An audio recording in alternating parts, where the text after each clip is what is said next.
but more than 90% represents imports from our brotherly country Indonesia, that is palm oil. Di depan Presiden RI Prabowo Subianto, PM Pakistan Shehbaz Sharif menyatakan keinginannya untuk balas budi kepada Indonesia.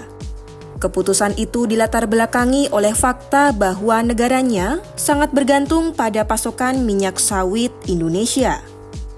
Dalam pertemuan bilateral RI Pakistan di Islamabad, Selasa 9 Desember 2025, PM Pakistan itu mengaku ingin genjot ekspor Pakistan ke Indonesia.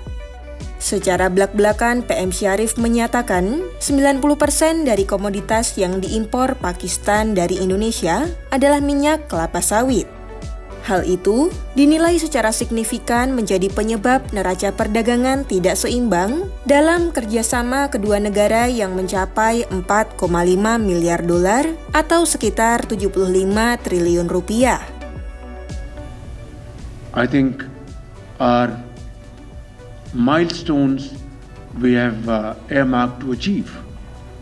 And I want to assure you, on my part, that I will work with you very closely to achieve all these targets diligently.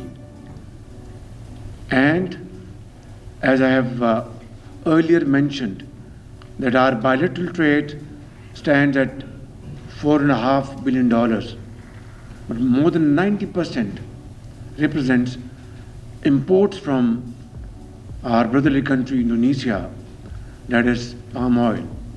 We have discussed how to take corrective measures to balance this balance of trade through agri-export from Pakistan, through exports of IT-led initiatives, and of course, in many other areas where we can really do to fill this gap. Untuk mengatasi dominasi sawit dalam kerjasama tersebut, Pakistan bertekad untuk mengambil langkah korektif. Ekspor produk ke Indonesia akan lebih ditingkatkan, termasuk komoditas pertanian dan inisiatif berbasis teknologi informasi, agar hubungan dagang kedua negara jauh lebih seimbang. Selain upaya menyeimbangkan perdagangan, Pakistan juga ingin mempererat hubungan persaudaraan dengan memberikan bantuan signifikan di bidang pendidikan dan kesehatan. Islamabad sepakat untuk mengirimkan dokter gigi, profesor medis, hingga pakar kesehatan ke Indonesia untuk mendukung pengembangan dan pembangunan sejumlah fakultas kedokteran di tanah air. Sebagai respons, Kepala Negara menegaskan telah memberikan instruksi kepada menterinya untuk mempercepat upaya penyeimbangan kerjasama itu.